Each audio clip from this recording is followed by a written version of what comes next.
Hello and welcome to Module 2 of the Designing Out Waste tool for Civil Engineering video tutorial.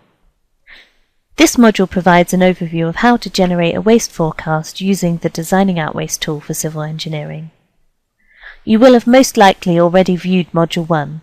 If not, you may wish to do so now. After Module 2, you can then move on to Module 3.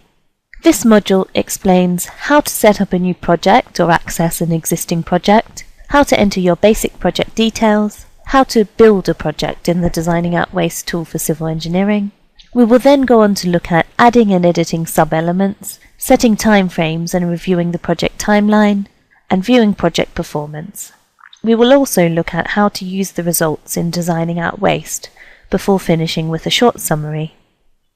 And remember, if you would like further information, a detailed user guide and a workbook are available on the RAP website.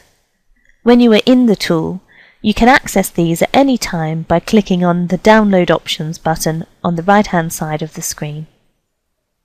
You can also access them on the first page of the Designing Out Waste tool for Civil Engineering website under User Resources. Now log in to the tool using the login details you will have set up in the previous module. Upon logging in, the Display Auto Help box in the top right-hand corner of the screen is automatically checked. This provides handy dialog boxes which pop up to give you useful help throughout the process. Uncheck the box if you would like to turn the help off. Now, to set up a new project, click Add New Project. Alternatively, you can use an existing project as a template.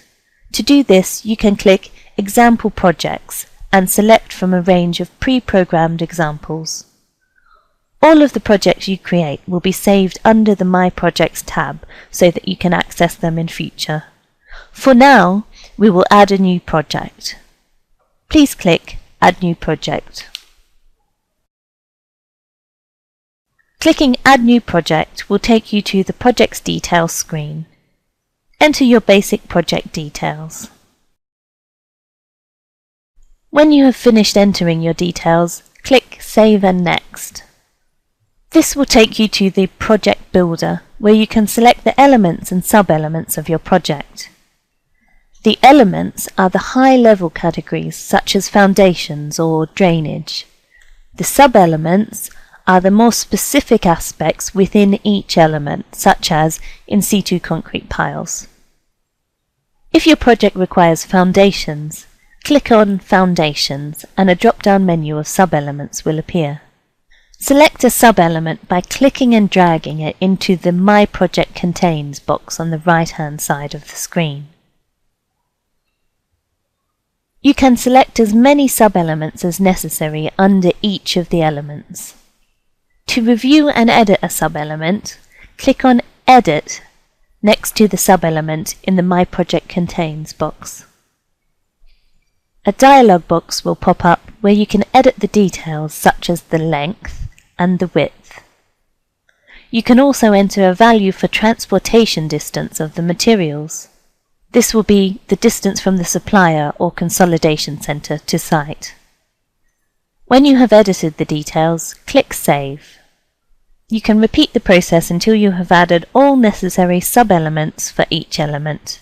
If you would like to view the timeline for the project overall, just hover your mouse over the Project Timeline tab in the top left of the screen.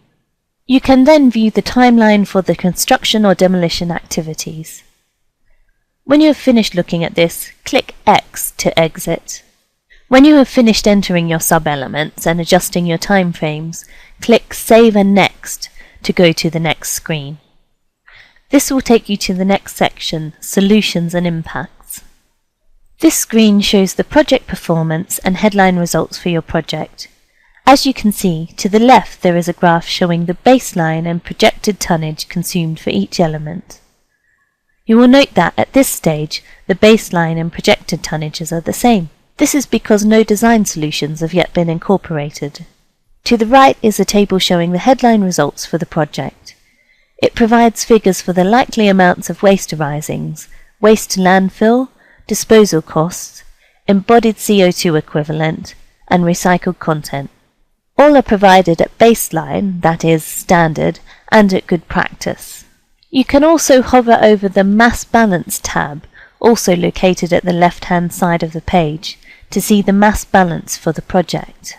This graph shows the mass balance for the project, tracking the amount of material required, that is, for construction of the elements, and the amount of surplus material available, for example, from construction. When you've had a look at your basic project details, you can click on the Reporting link at the top of the screen to go to the project report. Alternatively, you could also click on the Options What's Next tab at the bottom left-hand side of the page. We will use the Reporting link to navigate to the project report. Click Download Performance Report to download the Excel report. The report will open in Excel. It summarizes your project data. The second tab, Project Performance, outlines the performance of the project. In the report you can also access information related to the CO2 from transportation, as well as the mass balance and project timeline information. It gives a series of questions under each heading, which can form the basis for discussion at your design team meeting. As you can see, we're now at the performance report stage. You can use the graphs, tables and questions in the Excel report to make the team aware of the key areas for consideration, generate ideas for how waste could be reduced, as well as ideas for reuse or recycling, and prioritize ideas and consider suitable solutions. You can even take the tool with you and use it during the meeting to consider different waste actions and the impact that these may have. This is covered in more detail in the next module. And that brings us to the end of Module 2.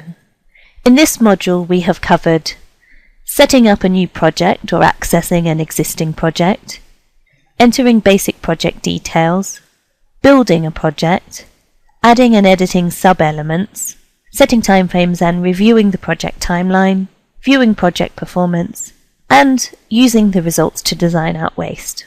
You can now proceed to Module 3. In Module 3, we will look at how to set solutions and determine the impact these will have, generating alternative options to design out waste on your project, and comparing these solutions for different projects. Remember, the tool can be accessed online at dowtce.wrap.org.uk.